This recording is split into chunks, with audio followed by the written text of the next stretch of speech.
Oke, selamat siang semuanya. Ya, itu tadi sekedar intermezzo. Ya. Katanya tetap tenang, diam di rumah, dan jangan banyak bergerak. Karena bergerak akan menyebabkan virus itu juga akan bergerak sesuai dengan gerakan kita. Ya. Oke, hari ini kita akan membahas tentang tujuan penelitian dan tinjauan pustaka dalam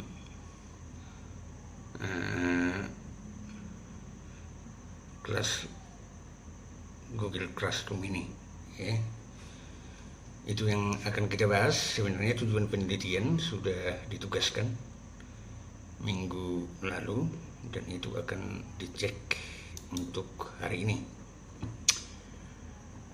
Apa itu tujuan penelitian? Ya, tentu dikatakan suatu tujuan. Tujuan itu adalah sesuatu yang akan kita capai. Sebagai contoh, misalnya kalau kita bertujuan mau ke Siantar, ya dikatakan tujuan itu tercapai apabila kita sudah sampai di Siantar. Ya, itu namanya tujuan. Apa yang akan kita capai? Tujuan penelitian itu ada dua. Yang pertama itu adalah tujuan umum. Yang kedua adalah tujuan khusus. Tujuan umum menyatakan apa yang akan dicapai dalam suatu penelitian. Ya, tujuan umum merupakan kumpulan dari tujuan khusus. Jadi dia umum. Atau tujuan secara umum itu apa yang harus dicapai. Misalnya. Ya. Kemudian ada tujuan khusus. Tujuan khusus adalah menyatakan apa yang ingin dicapai dalam penelitian yang memperinci tujuan umum. Ya. Itu yang memperinci tujuan umum di situ. Ya. Jadi bagaimana tujuan ini di dalam suatu penelitian? Misalnya, ya, contoh tujuan umum itu adalah ini. Misalnya ini, ya, ini diperhatikan.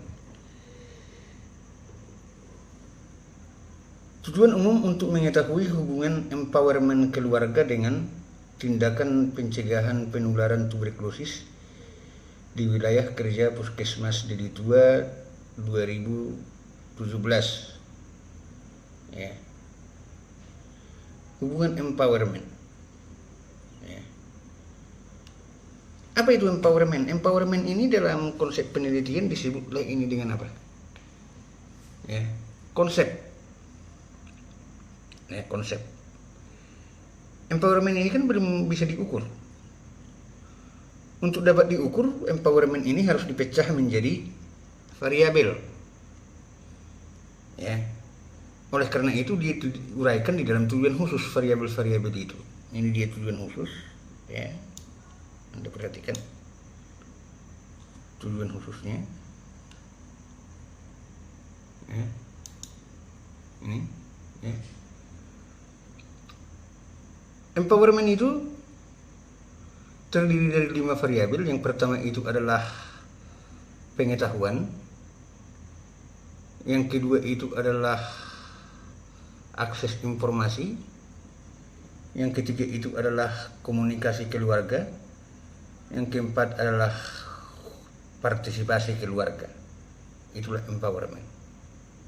Jadi yang dimasukkan dengan empowerment itu terdiri dari pengetahuan keluarga, hubungan akses informasi, komunikasi keluarga, dan partisipasi keluarga.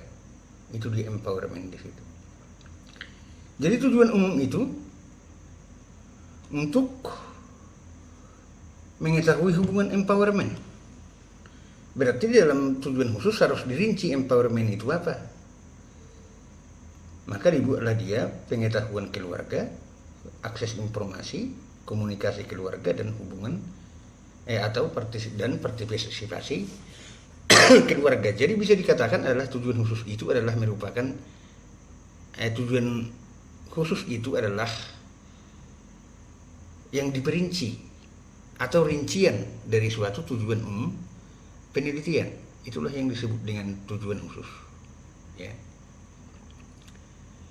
Jadi ada juga misalnya orang melakukan penelitian seperti ini, judulnya ini kan hubungan empowerment keluarga dengan tindakan pencegahan penularan tuberkulosis. Itu judulnya. Kalau dia sudah hubungan di sini empowerment, jangan lagi dibuat di sini untuk mengidentifikasi pengetahuan keluarga, untuk mengidentifikasi informasi keluarga. Tidak usah dibuat deskriptifnya dalam suatu tujuan. Samanya itu misalnya seperti Anda mau ke Siantar. Tujuan Anda mau ke Siantar, tidak perlu Anda bilang bahwa Anda menuju ke tebing. Kalau Anda sudah tujuannya ke Siantar, ya pasti melewati tebing. Kira-kira seperti itu. Nah, tidak perlu dibilang ke Perbaungan. Karena kalau Anda sudah sampai di Siantar, Anda sudah melewati Perbaungan. Tidak perlu ditulis. Langsung aja hubungan itu yang dituliskan. Itu caranya membuat suatu tujuan penelitian. Nah, mudah-mudahan bisa dipahami, ya. Nah, itu. Kemudian manfaat penelitian, ya, manfaat penelitian namanya juga manfaat, ya. Menyatakan untuk siapa dan untuk apa penelitian ini bermanfaat atau dilakukan. Ya. Satu, sebagai bahan referensi untuk orang lain. Nah, ya bisa. Jadi kalau dengan adanya penelitian ini bisa menjadi referensi untuk peneliti selanjutnya. Yang kedua, dapat diterapkan oleh organisasi tertentu dalam skala lokal. Misalnya puskesmas tempat kita meneliti, ya. Puskesmas tempat kita meneliti boleh menggunakan itu, ya. Atau misalnya dinas kesehatan, ya. Kemudian dapat diterapkan dalam skala nasional, ya, kalau orang mau make. Yang ketiga, hindari menulis manfaat untuk institusi peneliti dan teoritis, karena itu sifatnya normatif. Jadi jangan manfaat penelitian untuk institusi. Ya, kalau kau... Nah, itu. Hindari menulis manfaat untuk institusi. Misalnya manfaat untuk peneliti. Ya, itu kan normatif. Otomatis dia bermanfaat sama kamu. Manfaat teoritis misalnya. Ya, itu sudah normatif. Tentu ada selalu manfaat normatifnya. Ada juga menulis misalnya manfaat penelitian untuk ibu hamil. Gitu. Ya, tidak bisa. Apa kamu berikan nanti misalnya hasil penelitian itu kepada ibu hamil? Kan tidak. Tapi biasanya kan kamu akan memberikan hasil penelitianmu kepada institusi di mana kau meneliti itu. Baru kalau mereka mau menerapkan itu, ya terserah. Kalau mereka mau menerapkan. Kalau mereka juga tidak mau menerapkan, ya terserah juga. Nah, kira-kira seperti itu dia. Jadi sebaiknya menulis penelitian itu, yang pertama sebagai bahan referensi. Biasanya kalau kita masukkan ke jurnal, ya sudah tentu dia sebagai bahan referensi. Dapat diterapkan oleh organisasi tertentu dalam skala lokal, ya kalau ada yang mau menerapkan itu. Dapat diterapkan dalam skala nasional, ya kalau ada, dan seterusnya. Nah, begitu dia sifatnya. Kemudian tinjauan pustaka. Apa sih tinjauan pustaka gitu? Kalau dikatakan dalam suatu penelitian itu, tinjauan pustaka itu adalah bagaimana kita menggabungkan teori-teori, ya, teori-teori ya, yang telah ada untuk menghasilkan hipotesis-hipotesis di dalam penelitian yang akan kita ujikan. Nah itu. Bagaimana kita menggabungkan teori-teori di dalam suatu penelitian yang melahirkan hipotesis-hipotesis yang akan kita ujikan di dalam suatu penelitian. Contoh tadi, misalnya tujuan penelitiannya adalah seperti yang dibilangnya tadi adalah hubungan pengetahuan keluarga dengan tindakan pencegahan tuberkulosis. Pengetahuan teorinya, dia akan berbicara tentang di sana pengetahuan bagaimana apa itu pengetahuan dan lain sebagainya. Kemudian pencegahan tuberkulosis, dia berbicara tentang teori pencegahan tuberkulosis. Ya. Bagaimana keterkaitan kedua hal tersebut? Apakah misalnya sudah diujikan oleh orang lain atau belum? Atau sudah ada teori yang terbentuk dari situ? Kalau sudah diujikan, ya tidak masalah kita melakukan penelitian verifikasi namanya. Berarti ujian kita itu tinggal menegaskan apakah memang hubungan itu terjadi di tempat kita atau tidak. Itu namanya tinjauan pustaka.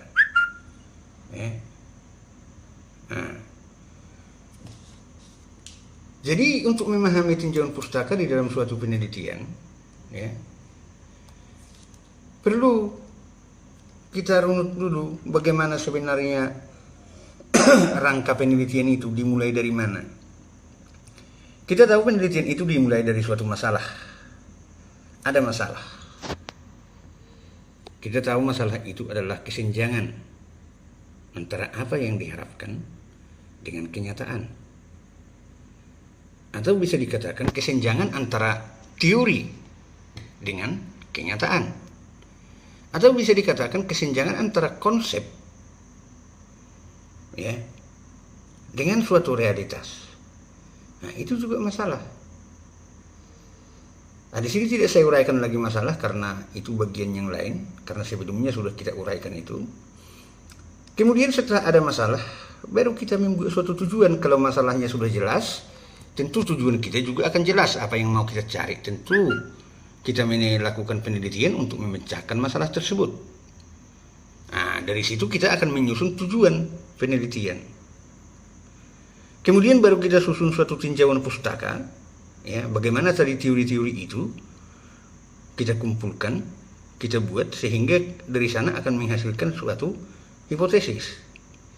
Kemudian bagaimana hipotesis itu diujikan, ya, sesuai dengan fakta-fakta empiris yang ada. Fakta-fakta empiris itu kita katakan itu berarti kita mengambil fakta-fakta melalui suatu penelitian lapangan atau pengujian-pengujian ilmiah, misalnya pengujian-pengujian di laboratorium. Ya, itu dia. Perlu dipahami istilah-istilah memahami apa dalam suatu penelitian dan tinjauan pustaka juga. Apa yang dimaksud dengan variabel? Ya, ini harus dipahami betul.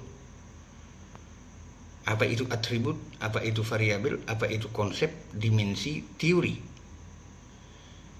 Kemudian apa itu hipotesis, preposisi, dan ilmu. Ya, itu. Ini harus dipahami dalam suatu penelitian. Karena suatu penelitian tidak hanya, kalau hanya dilakukan juga di lapangan, ya bukan penelitian namanya. Dikatakan suatu penelitian, tentu harus kita mempunyai teori, pemahaman dasar terlebih dahulu terhadap apa yang mau kita teliti. Baru bisa kita melakukan suatu penelitian. Ya, itu. Kalau tidak, ya tidak bisa. Itu. Nah, apa itu variabel? Variabel adalah sesuatu yang mempunyai nilai atau kumpulan dari dua atribut atau lebih. Mempunyai nilai variabel. Kalau dikatakan jenis kelamin variabel, apakah itu variabel? Ya. Nilainya apa? Laki-laki perempuan. Kalau dikatakan pendidikan, apakah itu variabel? Ya. Nilainya SD, SMP, SMA, perguruan tinggi. Berat badan, apakah itu variabel? Ya. Karena berat badan ada yang 120 kg, ada 60 kg, 50 kg, 60 kg. Tapi kalau dikatakan berat badan semuanya 60 kg atau jenis kelamin semuanya perempuan, itu bukan variabel. Variabel itu harus mempunyai variasi nilai. Tidak boleh sama nilainya. Atau variabel itu kumpulan dari 2 atribut atau lebih.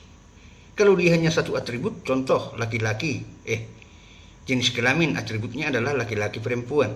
Kalau hanya 1 atribut saja laki-laki misalnya, bukan variabel. Ya, itu artinya variabel. Yang kedua adalah konsep. Konsep adalah suatu istilah yang menggambarkan keadaan kejadian individu atau kelompok. Konsep. Istilah yang menggambarkan keadaan kejadian individu atau kelompok. Itu namanya konsep. Ya. Nah, jadi kalau dikatakan misalnya ayam, konsep. Ya. Apa itu ayam? Berkaki 2, berbulu. Kalau bertelur, berkotek misalnya. Nah, itu adalah ayam. Kalau dikatakan hewan yang berkaki 2, berbulu, bertelur, waktu bertelur berkotek, maka orang akan berpikir bahwa itu adalah ayam. Nah, itu adalah konsep. Nah, kamu misalnya pergi pulang ke rumah, tiba-tiba di jalan ada di situ satu kelompok SMA dengan SMA lain, saling berantem gitu, pukul memukul. Maka kamu bilang, karena terjadi di sana pukul memukul antar anak SMA, kamu bilang itu tawuran. Tawuran itu adalah konsep. Ya. Kemudian ada atribut. Atribut adalah nilai dari suatu variabel seperti yang dikatakan tadi. Ya, kalau sudah misalnya variabelnya sudah kita tahu, jenis kelamin atributnya adalah laki-laki perempuan. Berat badan misalnya atributnya 65 kg, 72 kg, 60 kg, 50 kg, dan lain-lain. Nah, nilai dari variabel itu. Kemudian ada dimensi. Dimensi adalah pengelompokan 2 atau lebih dari suatu konsep. Ya. Kalau konsep-konsep itu dikelompokkan, maka dia akan jadi dimensi. Contoh, kita mengatakan bahwa pengetahuan itu variabel karena pengetahuan itu bisa diukur. Kalau misalnya mau diukur pengetahuan Anda tentang metodologi penelitian, dibuat tesnya, dibuat ujian, maka dapat nilai Anda. Ya. Itu cara yang mengukur. Kemudian ada juga sikap. Ada juga tindakan. Kalau mau mengukurnya ya bisa. Ditanya dengan skala Likert, maka tahu bagaimana sikap Anda terhadap sesuatu hal misalnya. Ya, seperti itu. Ya. Nah, tindakan juga seperti itu, bisa diukur. Ternyata pengetahuan sikap dan tindakan ini adalah merupakan domain dari perilaku. Maka perilaku kita sebut itu adalah dimensi dari konsep itu. Ya. Berarti dimensi perilaku itu adalah dimensi, variabelnya bisa pengetahuan, sikap, tindakan. Ya. Itu yang disebut dengan dimensi. Kemudian teori. Teori adalah konsep, definisi, istilah, preposisi yang digunakan untuk menjelaskan hubungan antar konsep. Bagaimana konsep tersebut berhubungan satu sama lain. Nah, ini di teori. Teori itu ternyata definisi juga teori, konsep juga teori, istilah juga teori, preposisi juga teori, yang digunakan untuk menjelaskan hubungan antar konsep. Bagaimana satu konsep A berhubungan dengan konsep B dapat dijelaskan oleh teori. Itu baru namanya teori. Kalau dia tidak bisa menjelaskan hubungan A dan B, berarti dia bukan teori. Ya. Sebagai contoh misalnya, Bagaimana hubungan kolesterol dengan PJK, penyakit jantung koroner? Itu dapat dijelaskan dengan teori, ya, bahwa bisa dikatakan bahwa kolesterol itu, ya kan, akan mengendap di daerah arteri ini, ya, darah yang keluar dari jantung. Kemudian saat tekanan jantung tinggi, plek-plek yang ada di aorta itu tadi, ya, aorta itu tadi lepas, kemudian terus masuk ke arteri koronaria, terjadi penyumbatan di sana. Nah, oleh plek-plek kolesterol itu, karena terjadi penyumbatan, oksigen yang masuk ke jantung itu menjadi berkurang. Akibatnya apa? Terjadi kematian sel. Kematian sel akan menyebabkan terjadi apa? Itu tadi, angina pectoris. Nah, itu adalah teorinya. Harus bisa dijelaskan. Disitulah fungsi dari suatu teori menghubungkan antara kolesterol dan kejadian PJK. Apakah itu harus dapat dihubungkan? Ya, harus dapat dihubungkan. Kalau tidak dapat dihubungkan, ya tidak bisa kita jelaskan bagaimana hubungan itu. Jadi supaya jelas hubungan itu, maka teorilah yang menjelaskan hubungan tersebut. Ya, itu dia yang namanya teori, ya, dalam suatu penelitian. Jadi itu dari teori, dapat menjelaskan hubungan antar konsep. Yang kedua, sebagai dasar landas dalam menyusun suatu hipotesis. Ya tadi seperti yang dibilang tadi, teori apa itu tadi, empowerment itu tadi menyatakan bahwa empowerment itu ini gitu, pengetahuan keluarga, informasi keluarga dan lain sebagainya, ya. Kemudian pencegahan itu teorinya ini, maka dapat dihubungkan. Itu tadi adalah apa namanya, teori tadi. Yang ketiga, menegaskan atau menguatkan suatu pernyataan dari hasil penelitian. Ya, kita tahu hasil-hasil penelitian kita itu harus didukung dengan suatu teori. Misalnya kita menemukan, misalnya ada hubungan informasi keluarga dengan pencegahan tuberkulosis. Ya, harus didukung dengan teori. Teori yang mendukung itu bisa dari hasil penelitian orang itu juga termasuk teori, atau teori-teori yang sudah teruji sifatnya. Misalnya seperti teori Lauren Green misalnya tentang perubahan perilaku dan lain sebagainya, ya, atau teori Helpdiff model, atau teori misalnya teori sosial kognitif dari Bandura misalnya, atau teori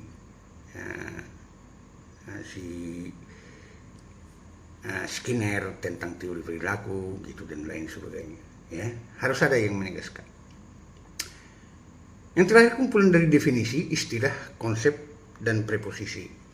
Dia adalah kumpulan dari definisi, jadi selalu kita mengatakan bahwa sesuatu itu apa definisinya. Nah, bisa juga dia kumpulan dari istilah-istilah, konsep, dan preposisi, ya. Itu dia yang dimaksud dengan teori. Preposisi dan hipotesis. Apa itu preposisi? Preposisi itu adalah hubungan logis antara dua konsep. Konsep A berhubungan dengan konsep B. Konsep A berhubungan dengan konsep B dikatakan logis apabila dihubungkan oleh suatu teori. Ya. Kalau tidak dihubungkan oleh suatu teori, tentu tidak bisa dikatakan dia mempunyai hubungan yang logis di situ. Ya. Contoh tadi adalah kolesterol dengan PJK itu tadi, ya. Karena bisa dijelaskan oleh sebuah teori, maka hubungan antara kolesterol dengan PJK dikatakanlah itu dengan hubungan yang logis di antara konsep-konsep itu. Kemudian hipotesis adalah hubungan logis di antara dua variabel, ya. Variabel A, variabel B. A dan B berhubungan, maka kita katakan dia hipotesis, ya. Kita tahu hipotesis itu adalah dugaan sementara atau jawaban sementara dari suatu penelitian. Ya, itu dia hipotesis, jawaban sementara atau dugaan sementara. Oleh karena itu hipotesis itu selalu ditulis, misalnya terdapat hubungan antara A dan B atau ada hubungan antara A dan B. Ya, itu hipotesis penelitian. Di dalam suatu hipotesis penelitian jangan dituliskan pula, nggak perlu dituliskan apa itu HA, apa itu H0, karena HA itu adalah hipotesis alternatif, H0 itu adalah hipotesis nol. Ya, itu biasanya digunakan dalam pengujian statistik. Tetapi kalau dalam penelitian hanya dituliskan H alternatifnya, gitu. Ya, itu dia yang disebut dengan hipotesis. Kemudian ini dia landasan teori dan kerangka konsep. Landasan teori itu bisa dibentuk dari apa? Hasil penelitian orang lain. Ya. Hasil penelitian si A misalnya mengatakan bahwa ada hubungan perilaku dengan pencegahan penularan tuberkulosis. Itu adalah hasil penelitian si A. Bisa itu kita gunakan sebagai landasan teori. Ya. Bisa juga kita gabungkan dari beberapa hasil penelitian orang lain, si A, si B, si C, dan si D, bisa. Ya. Si A tadi mengatakan bahwa ada hubungan pengetahuan dengan tindakan pencegahan tuberkulosis. Si B mengatakan misalnya ada hubungan sikap. Ya. Si C mengatakan ada hubungan tindakan. Si D menyatakan ada hubungan komunikasi.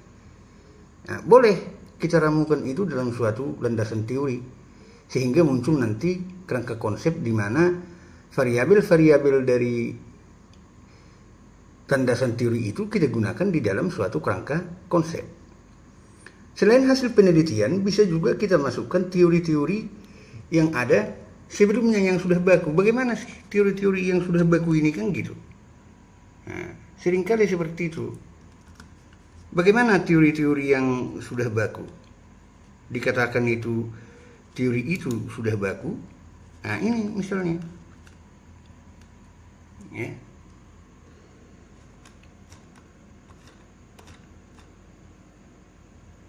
Nah, ini misalnya adalah bisa dikatakan ini adalah suatu teori yang baku, teori health belief model dari Ronstock.